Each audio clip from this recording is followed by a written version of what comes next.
নমস্কার। আজ 23শে অগস্ট 2026। আজ ঝড় বৃষ্টির পূর্বাভাস দিয়েছে আবহাওয়া দপ্তর।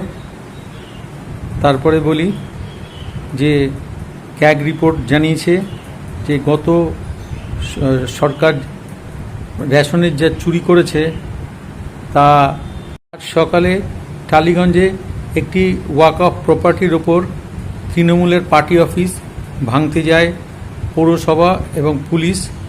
সেখানে গিয়ে লোকাল মানুষের কাছে বাধাপ্রাপ্ত হয়, কিন্তু পুলিশ তাদেরকে সরিয়ে দিয়ে এবং ভাঙা কার্য শুরু করে।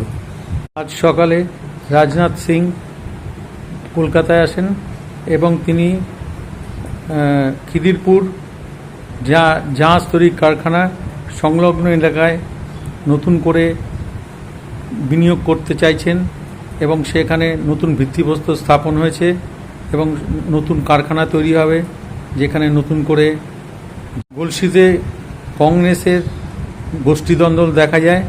সেখানে একটি অনুষ্ঠানের মধ্যে দু দলের মধ্যে হাতাহাতি শুরু হয়, তারপরে স্থানীয় প্রশাসন গিয়ে তা আটকে দেয়।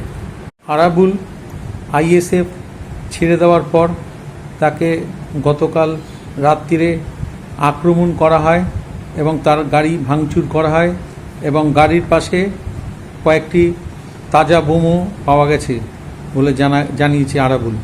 আসানসোলে হরিনাম সংকীর্তনকে কেন্দ্র করে আজকে তুমুল মারামারি হয় তৃণমূল এবং বিজেপির।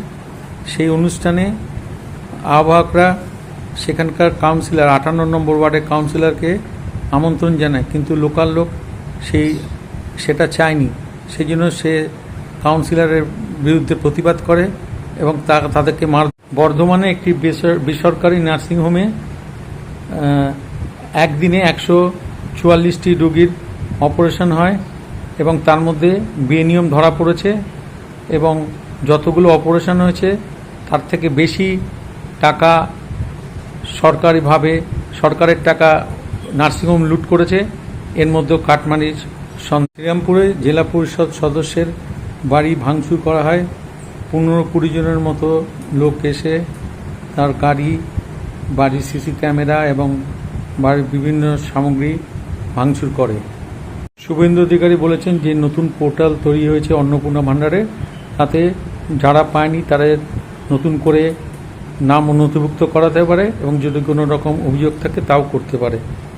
আজকের মতো এখানেই শেষ করছি। নমস্কার। বন্দে মাতরম। ভারত মাতা কি জয়।